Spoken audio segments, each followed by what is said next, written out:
What was he doing at the dog beach, dogless?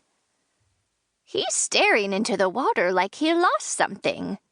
Opal pressed a hand to her heart as a wave rocked into the man's chest. He really shouldn't be so far out there. Mavis shook her head. Definitely not. Ursula romped back toward them and spun in excited circles around Molly's mermaid tail. Oh yeah, the costume. Super. Molly was going to have to go out there and warn the stranger about the riptide while she looked like Daryl Hannah straight off the set of Splash in 1984. Not ideal, but she didn't have much of a choice. Molly certainly didn't want the guy to drown, and she was currently the only person in sight who was fully ambulatory. The dog beach was dotted with more walkers and electric scooters than actual canines. Where were the Dalmatian owners? They always helped bring the median age at the dog beach down by a decade. Or 3. He's drifting farther out, Ethel said. Molly, maybe we should do something. I'm on it. Molly took a deep breath and headed toward the shoreline in urgent yet tiny footsteps, since her fishtail was almost as confining as it was glittery. The costume was never a problem on the turquoise vintage Vespa she used to get around the island. Of course, she didn't normally have to rescue swimmers on the way home from work.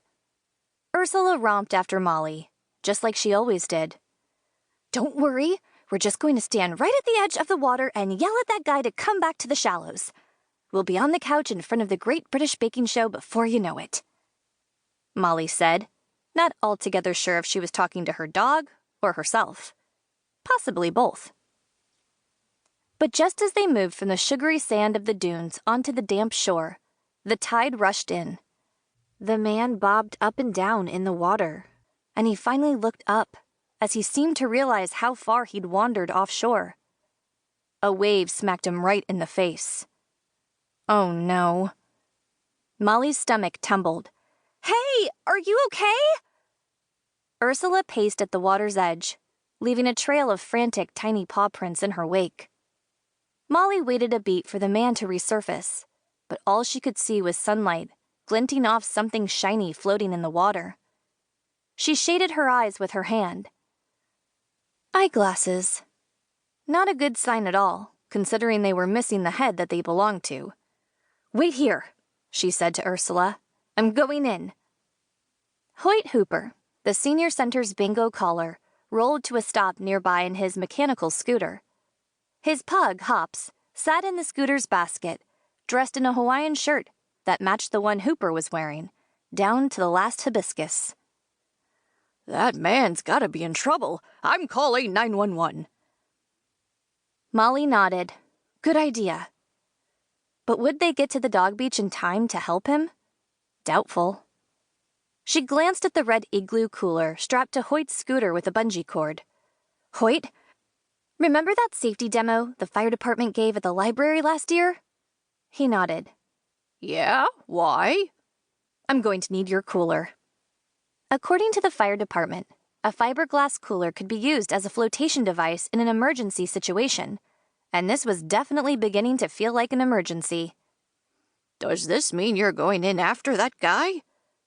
Hoyt grabbed the igloo and handed it to her. Molly dumped out the contents, 3 frosty cans of root beer and a pile of ice. I sure am. Ursula's tail wagged as she licked the spilled ice cubes. I'll watch your pup. Be careful, Molly, Hoyt said as he climbed off his scooter. Please. It's going to be fine, she said, not quite sure whether she was talking to Hoyt, Ursula, or herself. Molly waddled as fast as she could into the water while Hoyt scooped Ursula into his arms and the other seniors made their way toward the scene with their walkers, leaving winding trails behind them in the sand. The dogs gathered round, barking at the ocean while their ears flapped in the salty breeze. Molly suddenly felt like she was in a very bizarre episode of Baywatch. It occurred to her that she didn't even know if her costume was waterproof. She'd never actually gotten it wet before. Some mermaid she was. She held her breath, dove into the waves, and breaststroked her way with one arm to the place where the man had disappeared, clutching the cooler tightly with the other. The water this close to shore was